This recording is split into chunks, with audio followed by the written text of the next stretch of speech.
Tá vendo essa camisa de time aqui, ó? Olha como essa camisa é linda. E eu paguei apenas $10 por ela. Tudo porque eu importei direto da fábrica. E dentro do meu curso Importador Esportivo, eu mostro como você também pode importar camisas de time pagando o preço de fábrica e ainda por cima revender com muito lucro. Pra ter acesso é só apertar no botão aqui embaixo e realizar sua inscrição. Te vejo lá. Vamos aqui no Bate-Pronto da Jovem Pan falar dessa classificação do São Paulo. Já em todas as plataformas, também pela Rádio Jovem Pan. São Paulo classificado. Bruno Prado, 2-0 para cima do São Lourenço. Um jogo que o São Paulo partiu para cima. Tô vendo aí o torcedor do São Paulo felizão, né? Com a atitude do clube. Arbitragem péssima no Morumbi, mas nem a arbitragem atrapalhou o São Paulo, que conseguiu essa classificação. Bruno Prado. Foi uma classificação merecida. O São Paulo jogou bem, foi melhor que o time do São Lourenço, conseguiu os 2 gols que precisava contra um adversário que se defende bem, que tentou travar o jogo de todas as maneiras, deixar o jogo picado, travado, e a arbitragem também acabou, a maneira como o árbitro conduziu também colaborou para um jogo bem travado, um jogo que não andava. Mas o São Paulo foi melhor que seu adversário, fez o primeiro gol na bola parada, estava difícil entrar e criar uma oportunidade mesmo tocando bola para finalizar. O São Paulo teve essa dificuldade, então o primeiro gol foi pelo alto. E isso é bom porque fazia tempo que essa bola parada, que foi importante no início do ano com o Wellington Rato, não entrava. E dessa vez, numa bola do Wellington Rato, o Caleri fez o gol de cabeça. E o segundo gol numa jogada individual, uma ótima jogada do Rodrigo Nestor, que é um jogador que tem muita qualidade, que a torcida pega no pé, mas é um jogador que tem talento, é um jogador que tem a maior capacidade de meter uma bola que ninguém espera. Isso não estou contando os que chegaram agora, o Lucas e o Rames Rodrigues, que mal jogaram. O Lucas jogou um pouquinho, o Rames ainda não jogou. Estou falando dos que têm jogado. O Nestor é o mais criativo ali, é o cara que tem mais capacidade de fazer uma jogada como a que fez ontem. Cortou, ele balançou em cima do adversário e fez um ótimo cruzamento para o Luciano. Então 2-0, merecido. Passou o time que tentou jogar, o São Lourenço no segundo tempo muito recuado, marcando da intermediária defensiva para trás, deixando o São Paulo muito perto da sua área. A ideia era dificultar as finalizações, e até dificultou, mas você deixa o seu adversário toda hora rondando a sua área, em algum momento você corre risco de dar algo errado, e acabou numa jogada individual o São Paulo decidindo o jogo. Então foi justa a classificação, vai pegar a LDU agora, a LDU que passou nos pênaltis ali pelo Nublense do Chile, um sufoco, mas o São Paulo segue na Sul-Americana e ontem merecido, além de quebrar a sequência de 5 jogos sem vencer, que também era importante para o time ficar um pouco mais tranquilo. Fábio Piperno, São Paulo classificado para a próxima fase da Copa Sul-Americana no estádio do Morumbi. São Paulo partiu para cima do São Lourenço e, como eu disse, né, a arbitragem foi péssima ontem, invertendo as faltas, e teve confusão com o técnico adversário, quase saiu jogando junto com os jogadores ali na reta final da partida. Mas tá aí, Piperno, São Paulo classificado para as quartas da Copa Sul-Americana. Piperno. Com muitos méritos. São Paulo venceu um time duro, um time que vem de um bom campeonato argentino. São Paulo tomou a iniciativa do jogo desde o começo. E a gente tem realmente que destacar a boa safra de talentos que Cotia vai dando ao São Paulo. Isso é o que está mantendo a espinha dorsal de São Paulo com eficiência, com bom nível. Certamente vai deixar muito dinheiro também para o clube. Beraldo, Nestor, que realmente é muito bom jogador, o Pablo Maia. Então o São Paulo tem lá uma garotada de ótimo nível, não é? Eles não são apenas promessas, já são realidades que se consolidaram nesse time de São Paulo. E aí, eu acho que o torcedor tem muitos motivos aí para estar felizão da vida, sim, porque São Paulo não apenas deixou pelo caminho um time difícil, mas também estancou lá algum mal-estar por conta de resultados ruins aí nas últimas rodadas e mostrou que está se tornando um time cada vez mais competitivo à espera dos grandes reforços que acabam de ser contratados. Então, a tendência de que daqui para o fim do ano a gente veja um São Paulo ainda mais forte, um São Paulo com chance de brigar bem nessa reta final de Copa do Brasil, São Paulo com possibilidades aí de continuar avançando na Sul-Americana, que é, e sempre faço questão de repetir isso, a Sul-Americana mais difícil da história. Essa competição, ela vai atraindo um lote de times cada vez mais importantes, que a mudança de regulamento nessa temporada colaborou para isso. Então, é uma Sul-Americana que tem São Paulo, Corinthians, Estudiantes, Bragantino, time forte. Então, são várias equipes de bom nível, a LDU que se classificou, né? Aliás, passou, né, Bruno? Passou nos pênaltis. Passou nos pênaltis, é isso aí. Aliás, com mais dificuldade do que eu imaginava, inclusive, contra o todo-poderoso Nublense. Mas a verdade é que essa reta final de Sul-Americana vai ser bastante interessante. O São Paulo, que na última temporada chegou à decisão da Sul-Americana aos trancos e barrancos, tendo decisões por pênaltis, viradas, e chegou com muita dificuldade, mas acabou chegando na final. Aí, como apontou o Piperno, dessa vez, né, Bruno, eu acho que a Sul-Americana, apesar de ser um caminho viável também para o São Paulo conquistar uma taça, um título, eu acho que o São Paulo tem condições para isso, de chegar à final mais uma vez, tem adversários mais qualificados esse ano do que na temporada passada, Bruno. Sim, tem bons times. Pode ter uma semifinal entre São Paulo e Botafogo, por exemplo, né? Botafogo, que é o líder do Campeonato Brasileiro disparado. Ano passado, o São Paulo pegou 2 brasileiros pelo caminho e passou nos pênaltis pelos 2, Ceará e Atlético Goianiense, que foram times que acabaram rebaixados para a Série B. Aliás, o Atlético Goianiense, no meio do caminho, eliminou o Olímpia na Sul-Americana do ano passado. O Olímpia que ontem eliminou o Flamengo da Libertadores. Então, esse ano, ele pode pegar o líder do brasileiro numa semifinal. Exatamente. São Paulo e LDU, Botafogo e Defensa e Justiça. Esse é o cruzamento. O próprio Defensa e Justiça é um time que tem um título recente de Copa Sul-Americana em 2020. O São Paulo tem um lá em 2012. 8 anos... o título do São Paulo está há 8 anos mais passado aí. O São Paulo está... A Defesa e Justiça ganhou 8 anos depois. Aí, ó, Defesa e Justiça e Botafogo, LDU e São Paulo. Aí, do outro lado, Estudiantes, Corinthians, Fortaleza e América, né? Então, é uma Sul-Americana com dificuldades. Aí, a LDU mesmo não deve ser um jogo fácil, principalmente em Quito, apesar do Nublense ter vencido lá ontem, mas o jogo em Quito normalmente não é um jogo fácil, não. 5 brasileiros, né? Nós temos aí 5 brasileiros e já tem gente até imaginando, já pensou, São Paulo e Corinthians numa final? Pode acontecer. E só pode se cruzar na final, como a gente está acompanhando aí no chaveamento. Tem possibilidade, né, de acontecer essa final que seria uma semifinal que vai acontecer na quarta-feira, né, da Copa do Brasil, e depois uma final de Sul-Americana que vai ser em Montevidéu. Seria um ano de clássicos. Eu não lembro assim de duas decisões no mesmo ano entre São Paulo e Corinthians, de um torneio nacional e um torneio internacional. Assim... E para Montevidéu seria uma espécie de revanche, porque Montevidéu sediou aquela final Atlético Paranaense e Bragantino, o estádio quase vazio. Se dá um Corinthians e São Paulo, aí o centenário vai tremer. Teve Palmeiras e Flamengo lá também, né? Mas é Libertadores. Na Libertadores, sim, mas Montevidéu também carece um pouco ali, né, de estrutura, porque torcedores do Palmeiras e do Flamengo tiveram dificuldades para encontrarem hospedagem, enfim, até mesmo voos, né? Então também fica esse detalhe, pode acontecer de novo, né? Pode acontecer de novo. Muita gente, inclusive, não conseguiu viajar, enfim. É que Montevidéu, assim, nesse passado recente, lá atrás, enfim, nos anos 60, tudo bem. Mas nesse passado recente, ela não tinha sido devidamente testada como uma capital de uma grande final de campo neutro. Porque quando tinha Nacional ou Peñarol chegando contra algum time de fora, né? Então, por exemplo, a rede hoteleira não era colocada à prova, porque ia acabar recebendo só uma torcida e poucos torcedores. Agora, com o Flamengo e o Palmeiras mostrou que é diferente, e São Paulo e Corinthians certamente também seria muito complicado. Com a classificação, o Dorival atingiu uma marca muito expressiva.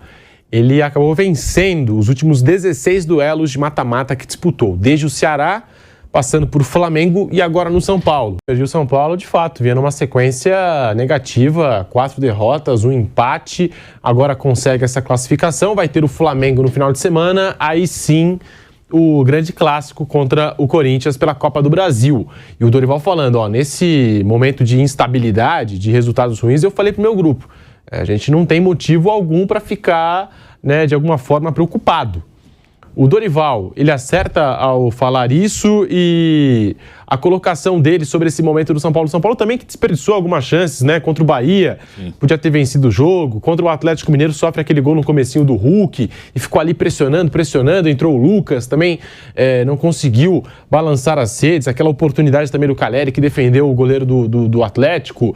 Enfim, essa sequência negativa já passou. É um São Paulo que agora está classificado na Sul-Americana e só tem olhos para o Corinthians, Bruno. Essa é a questão, né? Esse jogo do Corinthians, ele tem um poder, uma capacidade de acabar tanto para cima quanto para baixo. Se ganhar, uma empolgação enorme, uma final de Copa do Brasil, que abre uma possibilidade de um título inédito do São Paulo, e se ganhar a Copa do Brasil, o ano será ótimo para o São Paulo.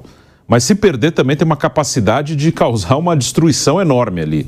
E esse é o problema de jogar tudo no mata-mata. São escolhas que você faz e, se der certo, vai ser exaltado, festejado. A Copa do Brasil é um título inédito para o São Paulo. São Paulo teve uma final só no ano 2000 e perdeu para o Cruzeiro. Mas se você perder num jogo só, como aconteceu ano passado na Sul-Americana, o São Paulo em certo momento acabou apostando tudo. Se ganhar a Sul-Americana do Del Valle, tudo perfeito, ano bom, título, vaga na Libertadores. Se perder, tragédia. Então esse é o problema. E o São Paulo vai para um confronto que ele está com uma desvantagem de um gol contra um adversário que não perde há 10 jogos. É difícil, mas São Paulo tem condição de vencer. Sobre a sequência de jogos que São Paulo não vencia, contra o Bahia foi um jogo que o São Paulo merecia vencer, não conseguiu. Contra o Atlético acho que não foi um jogo bom. E os outros 3 jogos foram fora de casa. Aí é uma coisa que o Dorival tem que tentar resolver de alguma maneira, que é uma coisa que já acontece antes dele chegar mesmo. Não é uma questão do momento aí com o Dorival. Que é o desempenho como visitante, que é muito ruim. Os outros 3 jogos sem vencer foram fora de casa e o São Paulo não venceu nenhum jogo fora de casa no Campeonato Brasileiro desse ano. Já está fechando o primeiro turno. Se não vencer o Flamengo domingo, fecha o primeiro turno sem vencer como visitante. Aí realmente é um problema do time, que talvez Lucas, Rames possam ajudar. São jogadores de muita qualidade. O Lucas de velocidade, é um time que às vezes falta velocidade. Fora de casa, muitas vezes o adversário te empurra para trás, você tem que ter velocidade para puxar contra-ataque, não tem. Então, a partir de agora, são 2 grandes reforços, mas o problema é que está tudo focado e concentrado na quarta-feira. Se perder quarta-feira, vai ter um abalo muito grande. Esse é o risco que tem de apostar tudo numa competição mata-mata. O Caleri, ele deu uma entrevista e foi criticado por parte da torcida do São Paulo no começo da semana por não decidir jogos de mata-mata, de Copa. Ontem ele abriu o placar para o São Paulo e falou com a imprensa na zona mista do estádio do Morumbi. Nós temos aqui a declaração do Caleri, para você que nos acompanha na Jovem Pan, abre aspas: a gente precisava de um jogo assim, vinha de 5 rodadas sem ganhar. Toda essa gente que vem no Morumbi nos acompanhando merecia uma vitória assim. Sabíamos que ia ser um jogo bem diferente da Argentina. A gente fez um baita jogo, mas ainda tem que melhorar muito. Fazer o jogo mais importante dos últimos 10 anos do clube. Lotar o Morumbi e tentar chegar à final da Copa do Brasil, que é o nosso sonho e também do torcedor, fecha aspas, a declaração do Caleri, definindo o jogo como o jogo do Corinthians como o mais importante dos últimos 10 anos. Esse jogo agora pela Copa do Brasil. É bem por aí, Bruno Prado, ou ele deu uma exagerada? É um jogo importante até. É ruim que possa até ser discutido que seja o jogo mais importante nos últimos 10 anos, porque mostra que os últimos 10 anos não foram bons, né? Nos últimos 10 anos não teve muita coisa relevante. É um jogo importante. Tudo, claro, vai depender de ganhar ou perder, e aí as avaliações serão muito positivas se passar e muito negativas se perder. Mas eu preferia, e claro, cada jogador, o Caleri é um jogador, ele está falando o que ele sente. Mas eu não gosto muito desse clima de tudo ou nada. Eu acho que isso gera assim, uma pressão muito grande para cima do elenco. É o jogo dos últimos 10 anos. Se não perder uma década se perder uma década jogada no lixo. Eu acho que esse drama, esse exagero é ruim. Ele causa uma pressão. Ano passado, vou citar de novo o jogo do Del Valle. E aí eu acho que naquele momento até o Rogério, que era o treinador, e é um cara muito identificado com o São Paulo, também falou o que ele estava sentindo, mas mostrava ali o que havia uma pressão grande. O Rogério chegou a dizer, esse é o grande jogo, ele chegou, acho que, usar uma expressão parecida com o Caleri, é o jogo da década. Ele chegou a dizer, se eu perder esse jogo, São Paulo quiser que eu saia logo depois, eu saio e abro mão de tudo. Então, jogar esse clima assim de tudo ou nada, se perder, tragédia, uma implosão, eu acho perigo, acho que traz uma carga, um peso muito grande. É um jogo importante, claro, o clássico naturalmente tem peso, tem pressão, mas eu acho que quando eles estão nessa pilha toda, pode ser perigoso. Se ganhar, ok, ninguém vai falar disso. Mas isso traz uma pressão excessiva para os atletas que já terão a pressão natural do jogo. Piperno, você concorda com o Caleri? É o jogo mais importante dos últimos 10 anos do São Paulo? 10 anos é muita coisa. 10 anos é uma década inteira, né? Realmente há um certo exagero nisso. Agora, Isso não pode contaminar todo o emocional do time de São Paulo. Eu estou com o Bruno, tem que tentar, de alguma forma, aliviar um pouco essa pressão.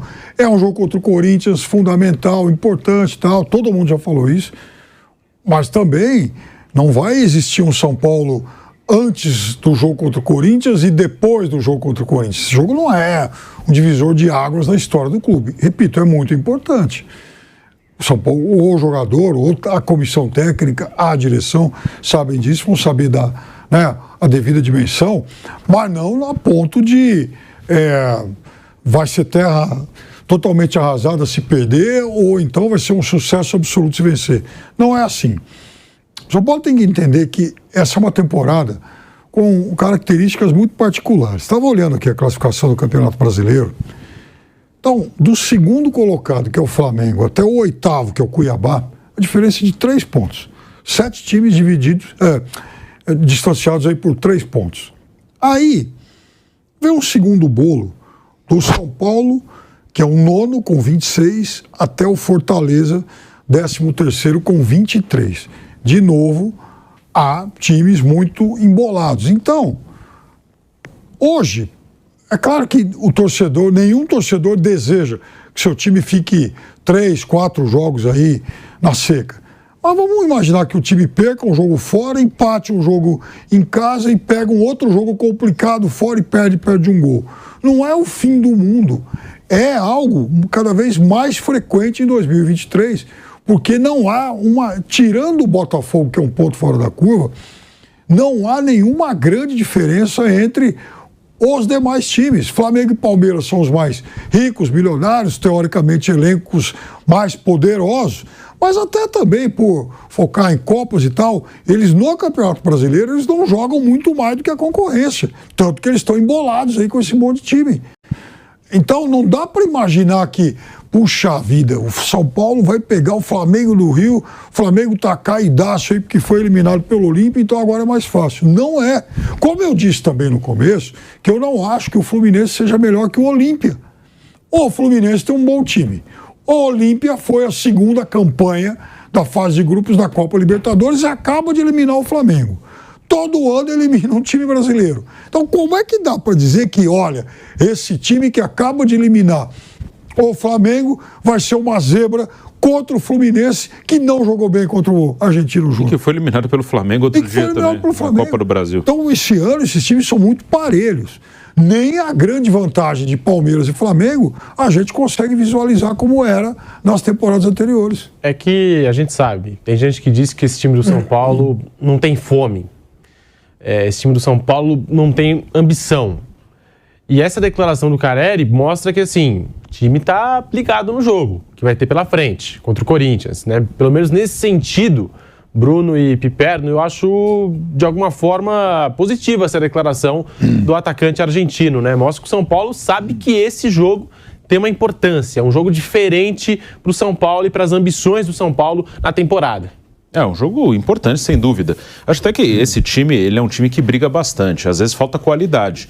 O jogo do Bahia mesmo foi um jogo em que faltou qualidade para ganhar aquele jogo. O São Paulo teve um monte de chances de fazer gol e perdeu por falta de qualidade mesmo. Ainda aquele jogo nem tinha o Calera e o Luciano, que são 2 jogadores que também perdem gols, mas que decidem jogos como decidiram ontem. Ontem foi um gol de cada um. São jogadores importantes para o São Paulo, Calera e Luciano.